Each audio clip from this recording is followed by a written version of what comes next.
hindi niyo po kami pinapabayaan na ganito, nabigyan niyo na po na naman kami ulit ng tulong. Maraming salamat po. Hello mga kalingap, yan, welcome back sa aking YouTube channel ngayon. Mag-ano tayo, mamimigay tayo ng maagang pamasko at napili natin ay si Nanay Esmeralda kasi nga marami siyang anak, may pinapakain siya, may pinag-aaral at hindi lang yon, at sobrang sipag talaga ni Nanay Esmeralda. And ngayon na lang namin siya ulit mababalikan mga kalingap, boss, yan, boss na, maboss ko na kayo lahat, yan. Yan, salamat po, taga Milaor, yan, mega shoutout po sa inyong lahat, and sa KL Production, Team Kalingap, yan, maraming salamat po, yan, sa inyo pong lahat, shoutout po, yan, sa Bicolano Vlogger, shoutout, and yan, punta natin si Nanay Esmeralda at bigyan natin ng maagang pamasko. Let's go. Hello mga boss, nandito ulit tayo sa bahay ni Nanay Esmeralda at nakita nyo naman ang bahay nila. Ano na, wala pong kuryente? Meron naman. Meron naman at talagang nagtitipid sila. Kasi nga ganun nga ang buhay, ay weather lang. Meron, may wala. Ayun, meron pala. And ngayon, pinunta namin ni Kuya Sagap, ay may hawak si Kuya Sagap ng camera. Iyan, tara, pasukin natin yung bahay ni Nanay Esmeralda. Ito si Lola. Tingnan nyo guys si Lola guys, oh. Yan. Pakawat ka pa yan. Please po. Yeah. Yan. Pakawat ka pa. Si Lola guys, wala na pong, hindi na po siya nakakita no, Nanay Esmeralda no. Hindi na po, saka ano po siya, stroke na, hindi na rin. Stroke na. Ayan anong pangalan po nito ni Nanay? Ni Lola? Nanay Esmeralda, ano pong pangalan? Ano po siya, si Lourdes Bonggon. Si Lola Lourdes. Copper po, nung dalaga pa. Pero ngayon, Lourdes. Bonggon. Yan si Lola. Paano yung mata ni Lola? Ano po, nagkasakit daw nung bata pa siya. Tigdas. Tigdas. Nakadikwatro pati si Lola. Ganyan na po siya, na siya, stroke. Parang hirap na siya sa niya.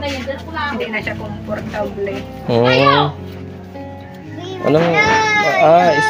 Pero mabigat si Lola, mabigat. Kamusta na yung paninda mo? Yung pagtitinda mo? Po? Mahina. Mahina. Ngayon, dahil pumunta kami dito ni Kuya Sagap dahil nga may good news. Pero bago ko sabihin yung good news, may nakita ko dito sa bahay nyo na meron rin kami niyan. Alam ko kung saan to galing.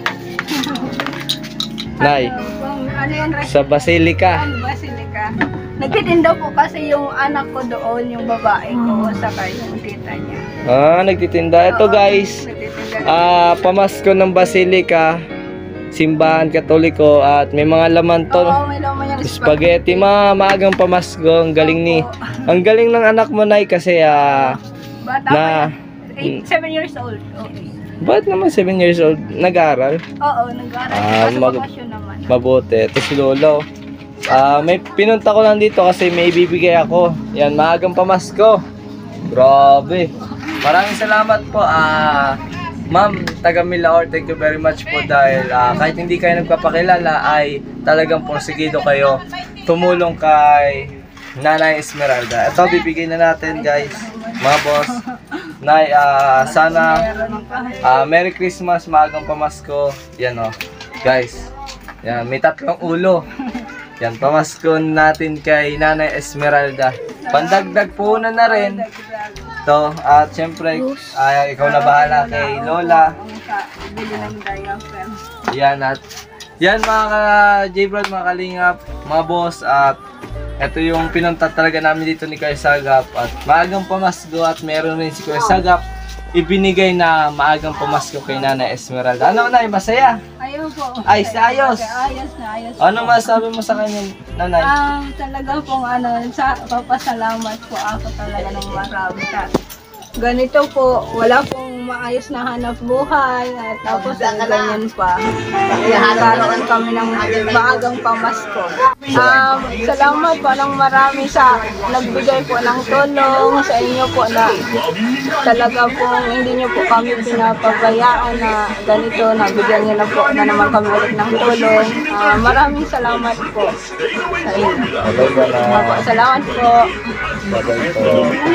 Salamat po ng marami sa inyo, Sir Mang. Salamat po. Try detergent.